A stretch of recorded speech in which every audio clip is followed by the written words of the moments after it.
দিকে তাকায় রে, আল্লাহ রাব্বুল আলামিন তাকে হজের সওয়াব দান করে দেয়। জোরে বলা যাবে কি একবার মারহাবা। আল্লাহর ওলি জুনাইদ বাগদাদির কথা অনেকেই শুনেছেন রে। জনম দুঃখিনী মা কত মহব্বতের জিনিস রে। যার মা চাকসা পাথর বর্তন গাছা কবরস্থানে ঘুমায় আছে রে, সেই জানে মাকে হারানোর কি বেদনা। কথা বলেন ঠিক কিনা? এ নবীর উম্মতিরা রে, 2টা মাস ধরে রাত্রির 1টা নাই, 2টা নাই, 3টা নাই, 4টার সময় ধীরে আসতে আসি আমার মা হলো প্রেসারের রোগী। গেটটা খোলার সঙ্গে সঙ্গে জনম দুঃখিনী মা বলে, ও বেটা আইসো নাকি? জোরে বলা যাবে কি মারহাবা। এ কার জানি মা নাই রে, জনম দুঃখিনী মা, ওই আদরের মা চির জনমের মতো ওই চাকসা সরবর্ধন গাছা কবরস্থানে ঘুমায় গেছে, আর জীবনে বেটা বলে ডাক দিবে না। কথা বলেন ঠিক কিনা? আল্লাহর ওলি জুনাইদ বাগদাদি রহমাতুল্লাহ বলে, তামাম দুনিয়ার মানুষেরা শোনো শোনো, জুনাইদ বাগদাদি গভীর রাত্রে আল্লাহ জিকির আজকার করা আরম্ভ করে দিলেন। জুনাইদ বাগদাদি একাই ছিলেন। হুজুরের মার মনের ভিতরে কেমন যেন ব্যথা আরম্ভ হয়ে গেল। এই ব্যথা নিয়ে কলিজার টুকরা বেটা জুনাইদের কাছে চলে গেলেন। জুনাইদ জুবসে ঘরের ভিতরে সূরা ফাতিহা তেলাওয়াত করা আরম্ভ করে দিল। আল্লাহর বান্দি জুনাইদ বাগদাদির মা ডাকতেছে, বেটা জুনাইদ,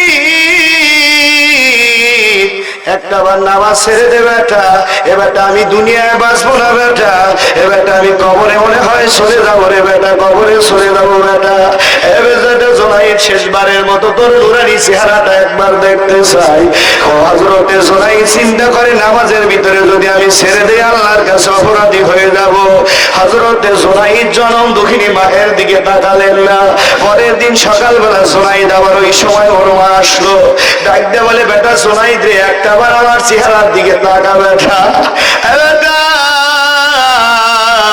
ছোট্টকালে শীতের কালে লক্ষ্য করে দেখবেন, কনকনে শীতের ভিতরে মার ডানে পেশাব করে দিলে মা কিন্তু খাটের নিচে ফেলে দেয় না। মায়ের ভাবে পেশাব করে দিলে জনম দুঃখিনী মা ফেলে দেয় না। মা সন্তানকে বুকের উপরে নিয়ে, সন্তান বুকের উপরে পেশাব করে দিলে মা কিন্তু খাটের নিচে ফেলে দেয় না। কথা বলেন ঠিক কিনা? মা শীতের ভিতরে থর থর করে কাঁপে। মা ডাকতে বলে, বেটা রে, 1 নয় 2 নয় রে বেটা, 10টা মাস কষ্ট করেছি রে বেটা। এ বেটা আমার কলিজার টুকরা বেটা রে, আমি যেদিন মারা যাবো রে বেটা, আমার জন্য তুমি দোয়া করিও। জোরে বলা যাবে কি মারহাবা। জুনাইদের মা চলে গেলেন, সেদিনও চলে গেলেন। পরের দিন আসলেন আসরের সময়। জুনাইদ তারপরও দাঁড়ায় আছে রে। দাঁড়ায় থাকার পরে জুনাইদের মা 2টা হাত আল্লাহর দরবারে তুললেন। আল্লাহ, আমার স্বামী আমাকে বিধবা করে কবরের জগতে চলে গেল।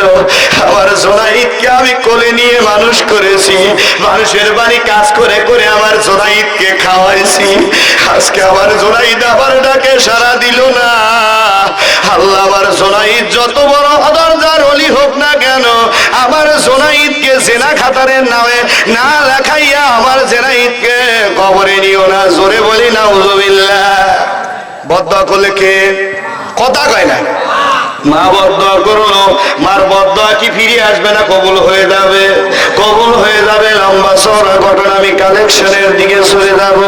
জুনাইদের মা চলে গেলেন। চলে যাওয়ার পরে হযরতে জুনাইদের মা বলে, রে তামাম দুনিয়ার মানুষেরা, আমি পানির জন্য ছটফট আরম্ভ করে দিয়ে আমি দুনিয়ার থেকে বিদায় হয়ে চলে গেলাম। জুনাইদের কাছে খবর গেল, ও জুনাইদ, তোমার মার দুনিয়ায় না,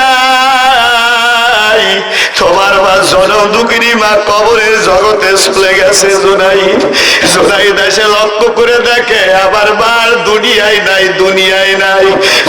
জুনাইদের মাকে কবরের ভিতরে নামায় দিয়ে হযরতে জুনাইদের কিতাবের ভিতরে, জীবনের ভিতরে লেখে, আমার ভাইয়েরা রে, মা এমন একটা জিনিস, মা এমন একটা মহব্বতের জিনিস রে।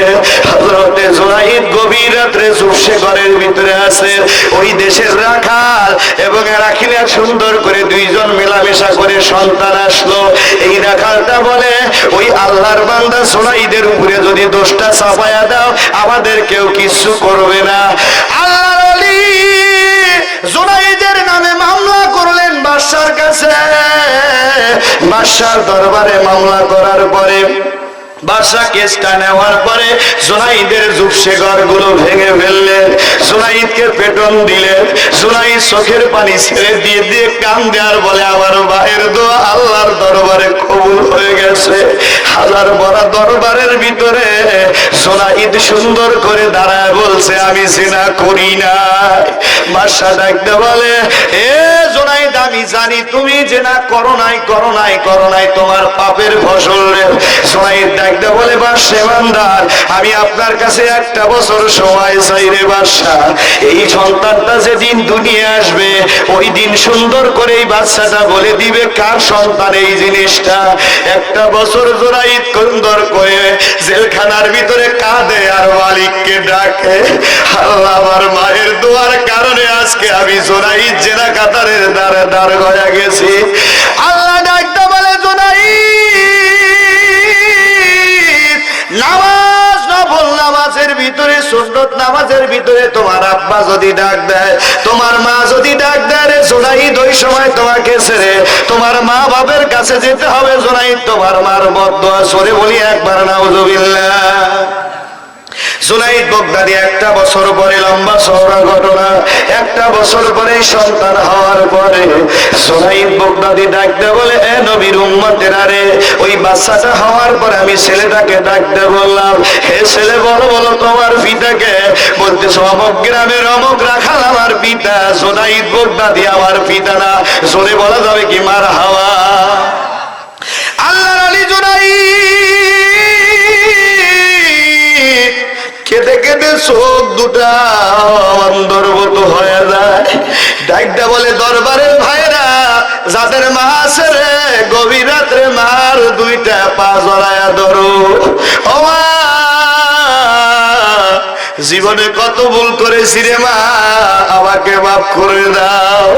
আল্লাহর কসম করে বলতেছি, আব্বা মা যদি আপনার উপরে রাজি খুশি হয়, আল্লাহ পাক আপনার রিজিকের অভাব রাখবে না। সরে বলা যাবে কি মার হাওয়া? জুনাইদ বাদশাকে বলে, বাদশা রে, আমি আর তোমার রাজ্যে থাকবো না। আমি যতদিন পর্যন্ত বেঁচে থাকি আমি আমার মায়ের কবরে সারা জীবনটা কাটায় দেব। সরে বলা যাবে কি মার হাওয়া? জুনাইদের মায়ের কবরের সামনে যাওয়ার পরে জুনাইদ কান্দে আর বলে, আল্লাহ তুমি আমার মারে মাফ করে দাও। জুনাইদের মা কবর থেকে ডাকতে বলে, আল্লাহ আমার জুনাইদকে মাফ করে দিয়ে সুলতানে আরেফিনের দরজা দান করে দাও। সরে বলি একবার মার হাওয়া? কার মা নাই, কার আব্বা নাই? হুজুর আমি 5,000 টাকা এবং 3,000 টাকা আমি দেব হুজুর, আমার মার জন্য দোয়া করেন। আমি বাড়িতে থাকি হুজুর, আমার মা বাপের জন্য দোয়া করেন। এই মা বাপের জন্য যদি মসজিদে দান করেন রে, আল্লাহর কসম করে বলতেছি, আপনার মা বাপের কবরে আল্লাহ জান্নাতের বাগিচা বানায় দিবেন। জোরে বলি মার হাওয়া? আপনি কত?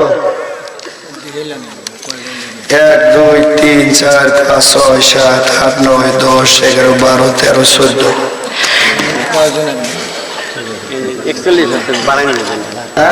41। আচ্ছা, লিল্লাহ তাকবীর। নয়ন ভাইরা 5 ভাই মিলে 7,000 টাকা। জোরে বলি মার হাওয়া? দোয়া করি আল্লাহুম্মা আমিন। আয় আল্লাহ তাবারক তাআলা, আমার নয়ন ভাই আব্বা নাই মা নাই, আল্লাহ কলিজার টুকরা মা নাই, আল্লাহ ওই চাষা সর্বদন গাছা কবরস্থানে ঘুমায় গেছে। আল্লাহ মা বাবের কথা বলেছি, আল্লাহ 7,000 টাকা দান করলো, আল্লাহ কবুল করে নাও। আব্বা মার কবরটুকু জান্নাতের বাগিচা বানায় দাও আল্লাহ। আল্লাহ খাস করে ভাইজানকে